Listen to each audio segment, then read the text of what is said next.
안녕하십니까, 김주성입니다. 새벽에 읽는 성경 말씀 시작하겠습니다. 오늘 아침 읽을 말씀은 욥기 3장입니다. 제목은 마음이 아픈 자. 마음이 아픈 사람이 들어줄 사람을 만나서 쏟아놓는 이야기가 좋을 수만은 없는 점이 인간의 연약성입니다. 들어줄 사람이 있다고 다 쏟아놓는 것이 좋은 일만은 아님을 욥기를 읽으면서 생각하게 됩니다. 성경의 시각에서 보면 자기의 생애를 저주할 만큼 나쁜 상황이 있거나 그래도 될 만한 상황이 따로 있는 것이 아닙니다. 새벽에 읽는 성경 말씀 제473화, 오늘은 4월 20일 수요일입니다. 욥기 제3장을 낭독하겠습니다. 1절부터 26절까지 낭독합니다.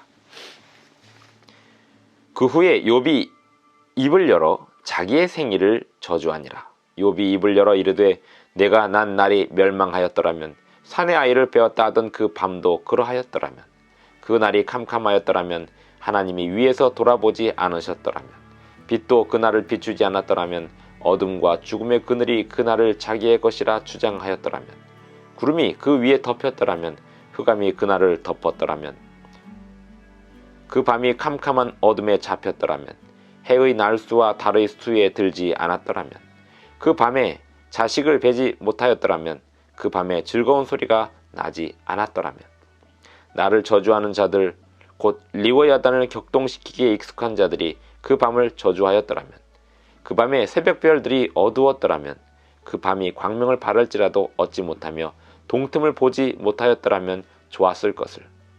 이는 내 모태의 문을 닫지 아니하여 내 눈으로 환난을 보게 하였음이로구나. 어찌하여 내가 태에서 죽어 나오지 아니하였던가? 어찌하여 내 어머니가 해산할 때 내가 숨지지 아니하였던가? 어찌하여 무릎이 나를 받았던가? 어찌하여 내가 젖을 빨았던가?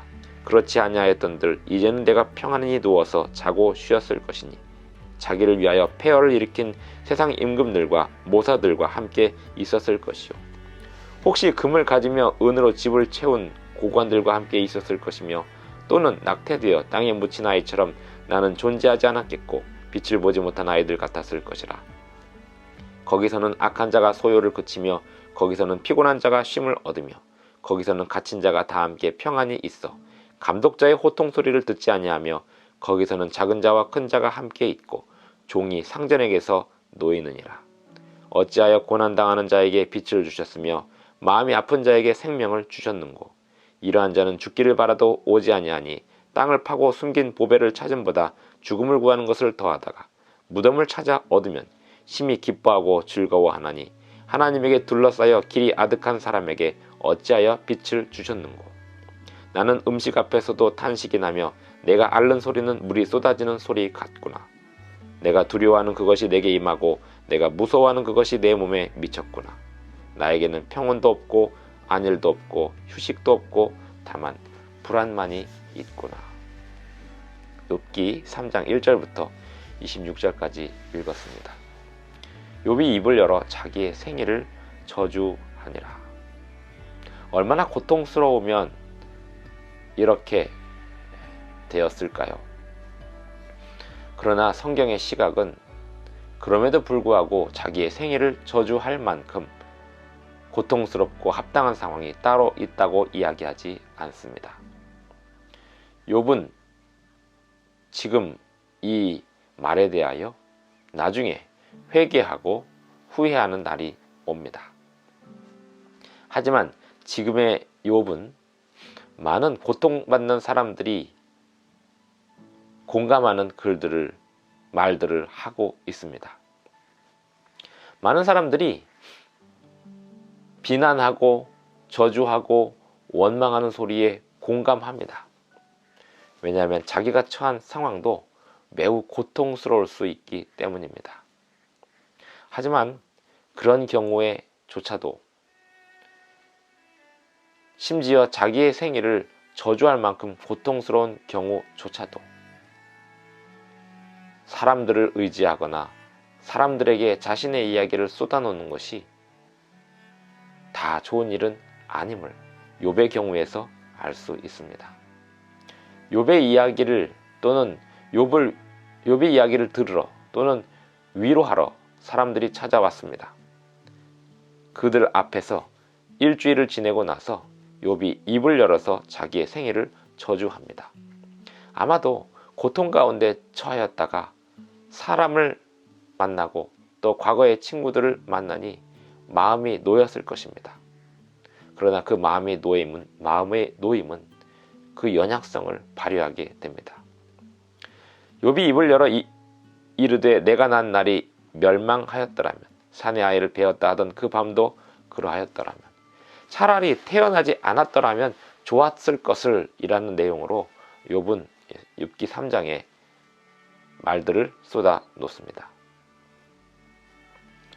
7절 그 밤에 자식을 베지 못하였더라면 그 밤에 즐거운 소리가 나지 않았더라면 9절 그 밤에 새벽별들이 어두웠더라면 그 밤이 광명을 바랄지라도 얻지 못하며 동틈을 보지 못하였더라면 이렇게 좌절하고 낙담하고 자기의 생애를 저주하는 글 속에도 성경에 어떤 진리가 담겨 있습니다.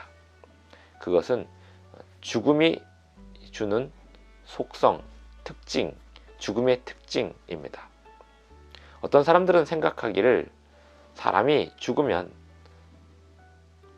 영원히 고통받는 어떤 세계가 있을 것이라고 생각을 합니다.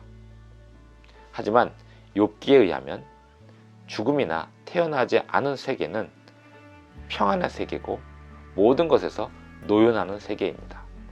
종이 상전에게서 노연하는 세계가 죽음입니다. 19절 거기서는 작은 자와 큰 자가 함께 있고 종이 상전에게서 노이느니라.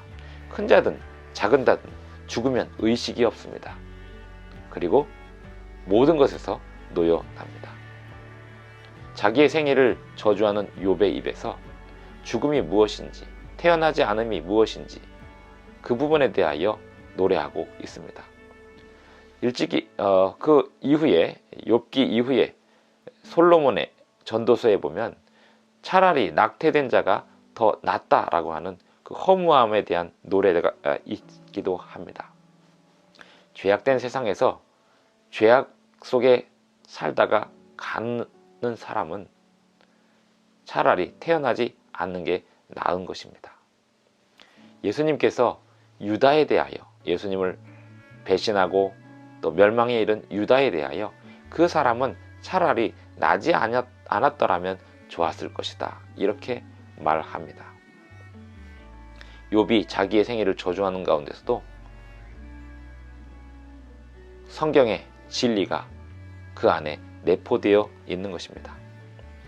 어쩌면 이 고통스러운 상황에서 노여나는 방법은 죽음입니다. 하지만 욥의 이 이야기 속에서 또 확실한 것은 욥은 스스로 죽기를 선택하지 않는다는 점입니다. 매우 고통스러운 가운데서 비록 자기의 생애를 저주하고 있지만 죽음을 선택하고 있지는 않습니다. 왜냐하면 그것은 그가 해야 할 일이 아니기 때문에 그렇습니다. 그리고 더 나아가서 욥이 자기의 생애를 저주하였던 오늘의 이 일을 회개할 날이 온다. 그것이 욥기 후반부 마지막에 나오는 내용입니다. 매우 고통스러운 사람이 자기의 생애를 저주하고 싶은 사람이 있다면 어떻게 해야 할까요? 차라리 욥기를 보는 것입니다. 누구를 비난하고 원망하느니 자기처럼 고통스러운 상황 속에서 자기의 생애를 저주하였던 욥기의 이야기를 조용히 들어보는 것입니다. 그리고 끝까지 읽을 필요가 있습니다. 욥기의 이야기를 끝까지 읽으면 자기의 생애를 저주하였던 그 일조차도 하나님 앞에 부끄럽게 되고 하나님께서 회복시켜 주시는 은혜를 보는 욥의 이야기를 통해서 위로를 얻게 될 것입니다. 어떤 경우에도 불평해도 될 만한 상황은 없습니다. 우리는 고통받는 욥이 쏟아놓는 이야기를 듣고 본받기보다는 고통받는 예수님을 바라보아야 합니다. 예수님께서 그 고통 가운데서 말씀하시기를 내가 이 일을 위하여 세상에 왔다라고 말씀하셨습니다. 왜일까요? 모든 사람은 다 고통 가운데 있습니다. 그 고통 가운데서 불평하고 원망하는 것이 세상의 법칙이라면 예수님의 법칙은 고통 가운데서도 하나님의 뜻을 끝까지 이루고 끝내 다 이루었다라고 고백하는 것이 예수님이 보여주신 모본입니다. 욥기 3장, 욥이 얼마나 극심한 고통을 받았으면 그랬을까 싶지만 욥기 3장을 읽으면서 우리는 안타까움과 또 주님 앞에 겸손한 마음으로 기도하는 마음으로 다시금 우리의 고통을 이겨낼 수 있는 힘을 달라고 기도해야겠습니다. 기도하시겠습니다. 하늘에 계신 우리 아버지, 오늘도 우리에게 새 아침을 주셔서 감사를 드립니다. 욥처럼 극심한 고통 가운데서도 자기의 생일을 저주하고 비난하는 것이 하나님의 뜻이 아님을 생각하게 됩니다. 아버지여, 어떠한 경우에서도 불평하고 비난하고 원망하고 또 스스로를 저주하는 그러한 죄를 범하지 않도록 도와주시옵소서. 오늘도 감사와 찬양이 우리의 입술에서 우리의 삶에서 끊임없이 발휘되는 하루가 되기를 원하오니 예수님 도와주시옵기를 예수님의 이름으로 기도드리옵나이다. 아멘. 감사합니다. 오늘 하루도 행복한 하루 되시기 바랍니다.